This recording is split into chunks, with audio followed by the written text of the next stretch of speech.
clarifier. Le PDS a soupçonné des juges, a soupçonné même notre candidat d'avoir participé à cette entreprise qui a écarté leur candidat. Le PDS a saisi l'Assemblée nationale pour des accusations jugées extrêmement graves contre des magistrats et l'a posé à l'Assemblée nationale. Le Conseil constitutionnel a sorti un communiqué pour dénoncer pour dénoncer et pour reconnaître la gravité de l'accusation. L'UMS, encore qu'il faut rappeler qu'au Conseil constitutionnel, il n'y a pas que des magistrats, mais l'UMS, en défense de sa corporation, a sorti aussi un communiqué. Mais ces communiqués-là, ces positions-là, ce n'est pas des positions du gouvernement, ce n'est pas des positions du président de la République, c'est des positions exprimées à l'Assemblée nationale. Nous tous, citoyens de ce pays, nous sommes attachés au principe sacro-saint du principe de la séparation des pouvoirs. Lorsque la commission d'enquête est arrivée à l'Assemblée nationale, mais bien entendu, qu'on dise dans un pays que des magistrats reconnus pour leur qualité, parce que rappelons aussi que ces magistrats ont bénéficié de la confiance du président de la République pour être nommés au Conseil constitutionnel, que des magistrats, que leur réputation soit entachée, qu'un candidat soit remis en cause, mais forcément, il faut que cela soit clair. Il faut que cela soit clarifié. Je ne pense pas qu'il y ait un seul député qui puisse être contre la transparence et qui puisse être contre que des hommes appelés à prendre des décisions au nom du pays soient réputés de toute égratignure. C'est suffisant à votre avis de renvoyer je suis en train de rappeler je suis en train de rappeler la procédure. Oui. Ça, c'est la première des choses. Commission d'enquête. Oui. Deuxième chose, le PDS tirant les conséquences de l'installation de cette commission d'enquête parlementaire a proposé une loi conformément aussi à la Constitution, à la même Constitution que vous évoquez, pour demander un report le temps que toutes ces questions soient réglées, le temps que le processus dans son ensemble soit réévalué et que tous les candidats en droit de pouvoir participer puissent le faire.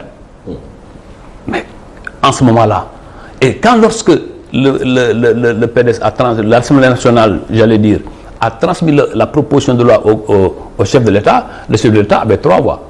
Il pouvait dire qu'il n'est pas d'accord, il pouvait dire qu'il n'est pas d'accord, il pouvait prendre acte. Lui, il s'est limité simplement à prendre acte. Maintenant, est-ce que le président de la République devait observer?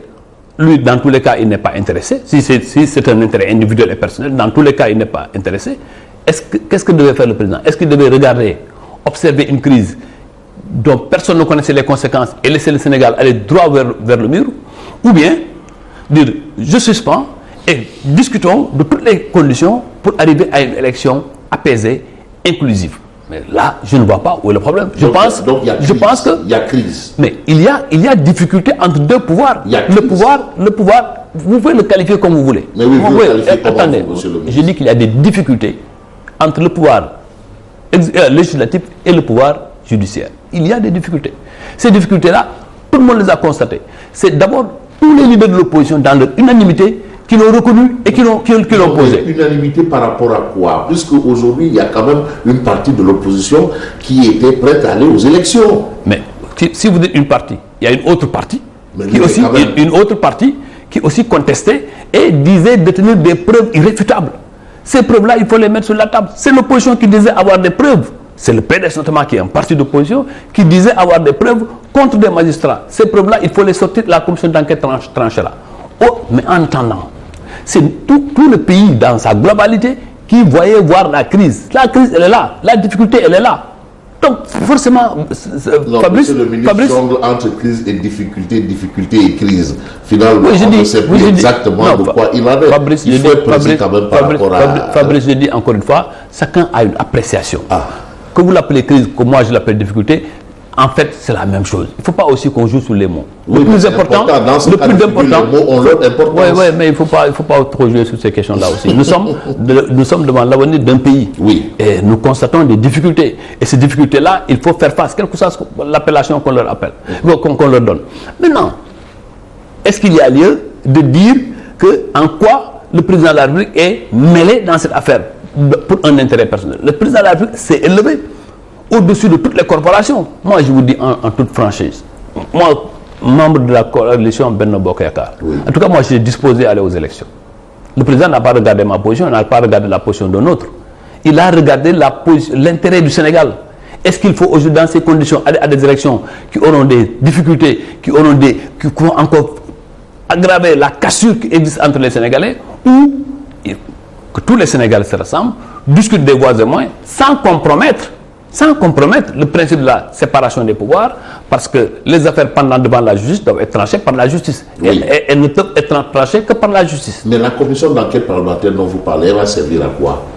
Mais vous savez, mais l'Assemblée nationale a le droit, a les prérogatives pour mettre en place une commission d'enquête. Cette commission d'enquête n'est pas une enquête judiciaire. Ça aussi, c'est pour l'information de l'Assemblée nationale. Ce n'est pas aujourd'hui qu'on se posera la question de la valeur des commissions d'enquête à l'Assemblée nationale. Tous les parlements du monde ont des commissions d'enquête pour avoir une information juste. Si c'est ça qui va fonder les décisions futures que les gens prendront. S'il y a des éléments probants de l'implication de magistrats ou de l'implication de tout autre homme politique, bien entendu, après, l'Assemblée avisera. Et lorsque l'Assemblée avisera, les pouvoirs prendront, l'autorité judiciaire ou l'autorité exécutive prendra les mesures en tirant les conséquences des délibérations de la commission d'enquête. Donc, à votre avis, ce report se justifie? Oui, pour moi... Ce ne sont pas des arguments qui tirent par les cheveux. Mais il est évident, Fabrice, il ne faut pas qu'on regarde les intérêts individuels. Et dans ce combat-là, je vois qu'il y a beaucoup de gens qui mettent en avant leur intérêt individuel. J'ai même entendu un candidat parler de dédommagement. Vous savez, donc l'enjeu, c'est le pays. Le pays, depuis quelques mois, a un débat profond sur la question des candidatures. Il y a un déchirement. Des candidats se sont organisés et personne ne les a poussés à s'organiser. En disant qu'ils ont été spoliés. Regardez, analysez bien le terme. Vous parliez des termes tantôt. Spoliés. Et qui ont accusé des juges, qui ont accusé des informaticiens au Conseil constitutionnel. Et vous pensez que ce débat-là, il faut le laisser perdre ses profits et aller à une élection dont on est sûr que le président nouvellement élu sera contesté. Il fallait faire un choix. Et ce choix-là, c'est au nom du Sénégal. Vous savez que s'il s'agissait que de l'intérêt de la coalition Benno Bokk Yakaar ou de l'intérêt du président lui-même, je ne crois pas qu'on arriverait à cette décision. Au contraire. Mais oui, mais cette rapidité avec laquelle on a procédé pour prendre des décisions, est-ce que ça ne... Oui, vous savez aussi l'élection... Parce qu'il y en a d'autres qui ont introduit des enquêtes de demande, des enquêtes de commission d'enquête parlementaire pour, par exemple, l'argent de force Covid-19, les 1000 milliards dont il est question, mais jusque-là, c'est resté lettre morte.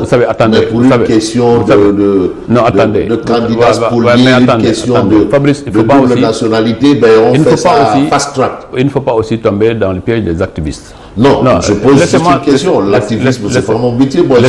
Laissez-moi vous répondre. Oui. Parce que quand même, l'Assemblée nationale est une instance très élevée, qu'il faut quand même respecter. La commission d'enquête parlementaire, lorsqu'elle est mise en place, c'est sur des faits extrêmement graves. Vous parlez de Covid, par exemple. Au moment où le pouvoir judiciaire s'en est saisi, à quoi sert une commission d'enquête parlementaire? Mais pour attendez. Non, déjà, dès que la justice s'en saisit, l'Assemblée nationale n'a plus les prérogatives de s'informer. C'est fini, l'information judiciaire est ouverte. Mais la plainte contre X des magistrats finalement n'a pas arrêté ce jour-là, allez demander. Mais si l'information ouverte, la commission d'enquête s'arrêtera. À ce jour, l'information n'est pas encore ouverte. Si l'information est ouverte, la conséquence directe, c'est la cessation de toute activité au niveau de la commission d'enquête parlementaire. C'est ça le droit, c'est ça le texte. Donc il ne faut pas aussi se mêler de questions d'activistes à tout point de vue. J'ai entendu même un député dire j'ai demandé une commission d'enquête parlementaire sur le salaire des Réunionnais. Mais il faut être sérieux. Quand il y a des retards, son souci par rapport au souci de Karim Wade. Fabrice, il ne faut pas me faire dire ce que j'ai pas dit. J'ai dit que j'ai entendu un député dire qu'il a demandé une commission d'enquête sur les salaires de Réunionnais. Mais vous pensez qu'on prendra, alors qu'il suffit d'aller seulement au ministère des Finances pour avoir toutes les informations. Qu'il y ait des retards de salaire dans tous les secteurs du monde, chez vous, à CNTV, il arrive parfois que vos salaires ne soient pas payés à la date indiquée. Est-ce qu'il faut des commissions d'enquête parlementaire pour ça? Il faut être sérieux dans ce pays. Pas aussi prendre tout ce que les gens vous disent dans la rue comme argent. Ça n'a rien à voir. Ça n'a rien à voir. Ça n'a rien à voir. Ensuite, à l'Assemblée nationale, il y a des démarches qui sont entreprises et nous sommes tentés de vouloir comprendre les choses dans leur fond et dans leur forme. Ensuite, vous parlez de l'urgence. Pas prendre quelque chose dans la rue et venir vous proposer. Vous êtes un ministre de la République. Ensuite, Fabrice, il y a quand même l'urgence est réglementée à l'Assemblée nationale. Une procédure de